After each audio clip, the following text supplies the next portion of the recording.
Hello everybody, this is GamePro24X, and we're back here again with another update in Metal Gear Survive. So it is a small update, but I would say it's a pretty good quality of life update, so to speak. So first off, they have increased the material acquisitions in both salvage and rescue missions, along with adjusting how much rewards you get in general when you just play in co-op. So that's always good. In co-op, they added a few new things, so it looks like they made some more countermeasures against inactive players, which I'm not really sure what that really means, so to speak. I've yet to really test it, so if anyone really knows, let me know. All I know is that currently, well, back when I played, you could stay still like throughout the whole game, and you would never be booted. But if you did not reach 2,000 points in the mission, you will not earn any rewards at all. So I wonder if now staying still, like, you will be booted or anything like that. So if anyone really knows, please feel free to let me know on that. Aside from that, they added something interesting that I actually really like, and I kind of wish they had from the start. So now whenever you hit S rank, the timer, whatever time is left, starts decreasing rapidly. And I'm going to go ahead and show you guys what I'm talking about right here.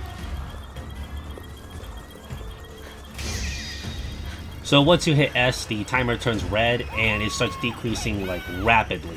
So now whenever you hit S, you now no longer have to wait for people to hit the withdraw in order for you to leave the game early, as there is really no point in you playing the game even longer after you hit S rank. So I'm glad they finally put that in the game so you have less of that bullshit to deal with. So once you hit S, you're immediately going to be thrown out, and that's good. That's just good overall. Don't gotta wait for anyone. Awesome. Thank you, Konami.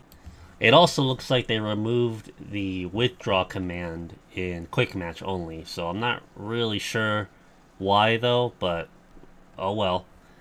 Along with just the countermeasures, which again, they're very vague about it, and I guess they are vague because they don't want people figuring it out and trying to work around it, so we'll figure it out eventually though. That's about it for the patch notes in general, so nothing else really new came up. However, next week we are going to have the Metal Gear Solid 3 themed event back, so for those of you who have missed it, now's your opportunity to come back and play it again. And a lot of the rewards that we had last time are going to be available again. However, there is actually new rewards there, like the Tsuchinoko nameplate, along with the zombie and the Oyama face paint, which is actually a pre-order bonus that you get if you pre-ordered the game. So you can actually earn these now instead of just, you know, waiting or whatever. So I encourage more of you guys to actually come in and play it because it was actually really fun, and airport is really easy to do now.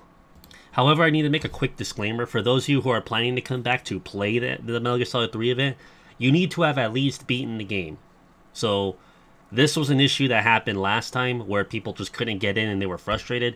I'm telling you right now, beat the game. It's not very long. Just blow right through it, and you'll be able to access this mission or this event when it comes around again. So that's my tip for you guys. And last but not least, we have the future patches to look forward to. So a lot of it is practically stuff that we already knew about. You know, they're going to add new rules to certain missions and whatnot. However, though, they actually added two new things, or I would say one new thing, and it says here they're going to add, well, I guess technically two new things. It says they're going to have new events and new enemies, and that kind of caught my eye. So I'm surprised that they're actually trying to add legitimately new things into the game. So I'm very curious on what these new enemies are. I really hope they're not just reskins. Like, I really hope it's not a fucking elemental bomber or an elemental tracker. Like, that, it's just lazy, you know? Most likely that might be it, but I am rooting for an actual new type of enemy or new mob that we can actually encounter and fight. I would kind of... honestly, I'm a little surprised that in this kind of zombie-esque game, we have no tanks, so to speak. No tank-like creatures that come after us. Like, you could kind of consider the mortar a tank, but, like, it stays away from you, though. Like, it stays far away from you, and it doesn't really want to do anything with you, aside from shooting shit at you from a distance. What I mean by a tank is that, like, I want something, like, big that spawns every now and then and comes after you, and like it will beat the shit out of you. Like that's something that I would want.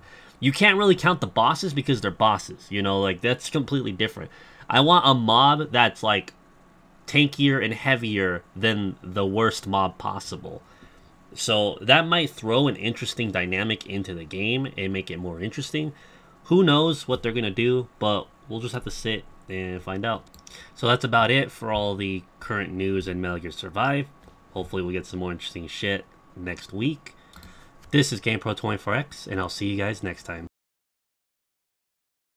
Mission complete, and how? They're gonna tell stories about this one, boss.